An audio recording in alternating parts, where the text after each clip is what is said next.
What's up, everyone, and welcome to your Friday's edition of Reptile News. Now, I'm going to start off today with a really, it's a story, but it's a non-story at the same time. So I saw a story headline, "The world's smallest snake can fit on a quarter," and this intrigued me. So I clicked on it and I watched the video. I did put it on the website, link down in the description below for anybody that wanted to see this themselves. But I went and watched this video, and it struck me as weird because what this was the Barbados thread snake. And I gotta tell you, after seeing this snake and this little just video they threw together, just guessing with just a little clickbait title to get some views, I don't know, but I spent hours and hours doing some reading and watching some other videos on this snake, and it really got me to thinking about those good old days when a lot of us first got in this hobby. We saw something new that we thought was cool, and we went and spent just hours and days and weeks researching it, looking at pictures, videos, all that stuff. And of course, with the advent of the internet, it's made that all the more easier. So yeah, I just wanted to throw that out there. If you guys are interested in small snakes, click that link down below in the description. And it's actually a very, very interesting snake, and I highly recommend anybody that's into the kind of weird, not so mainstream,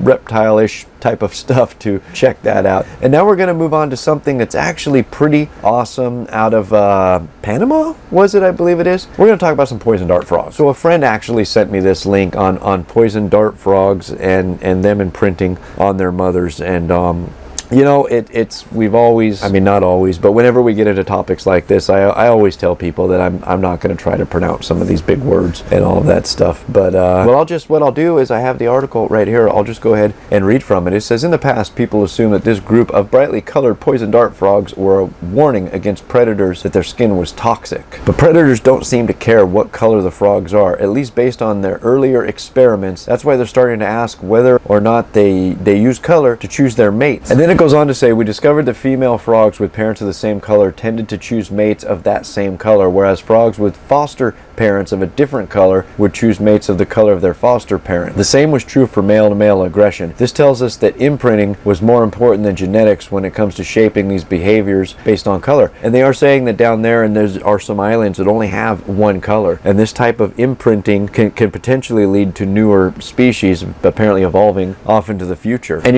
this kind of thing, even though I have trouble pronunciating some of these things and understanding quite a few of the things that they talk about in articles like this, it's always just amazing to me to hear stuff like this. So if that's the type of thing that really interests you, I highly recommend you click the link in the description and check out that article. And now we're going to move on to a piece out of the UK, I believe it is, that's more of a conversation piece. They're saying that they, in a soon, I think it was November 11th, it's going to take place, the Jurassic Park auction. They have a lizard head suspended in amber that is believed to bring in 4.5 million euro. And I think this kind of goes along with the first story we had of just the wonderment. I saw this and I thought, this is kind of not related to something that I really want to talk about. And then the more and more I thought about it, it kind of ignited that wonderment flame. Was wonderment a word? Hang on a second.